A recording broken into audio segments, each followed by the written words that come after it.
আলহামদুলিল্লাহ অনেক ভালো। এত বিনয় এত আপ্যায়ন এইভাবে এটা আসলে না আসলে বোঝা যেত না। রায়পুরের মানুষ অনেক বিনয়ের সাথে অনেক দাঁড়িয়ার সাথে মন আত্মা দিয়ে অনেক মানুষের সাথে অনেক আপ্যায়ন দিকটা অনেক ভালো। রায়পুরের মানুষ আপ্যায়নের দিক দিয়ে আমরা ছোটোবেলা শুনছি তেমন একটা না, কিন্তু আমরা আসার পরে দেখলাম যে 100-তে 100 রায়পুরের মানুষ অনেক আপ্যায়নের দিকটা সবচেয়ে ভালো।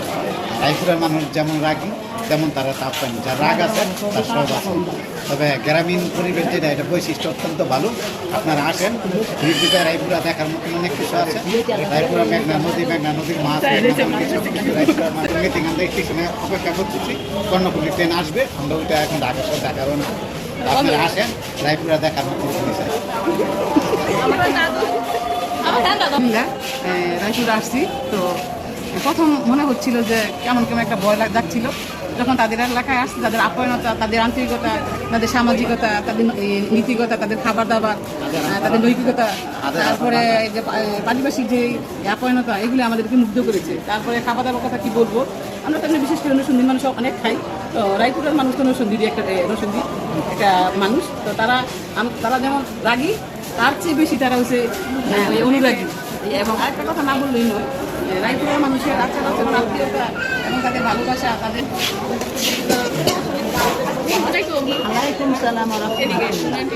কেমন আছো?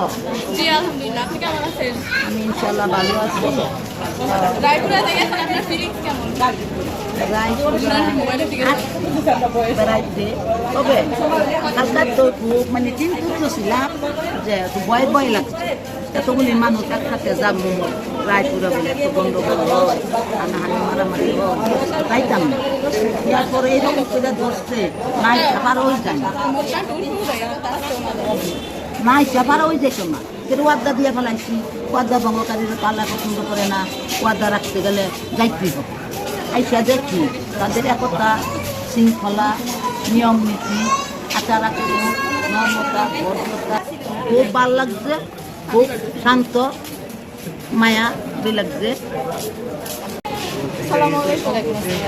কেমন আছেন? আলহামদুলিল্লাহ।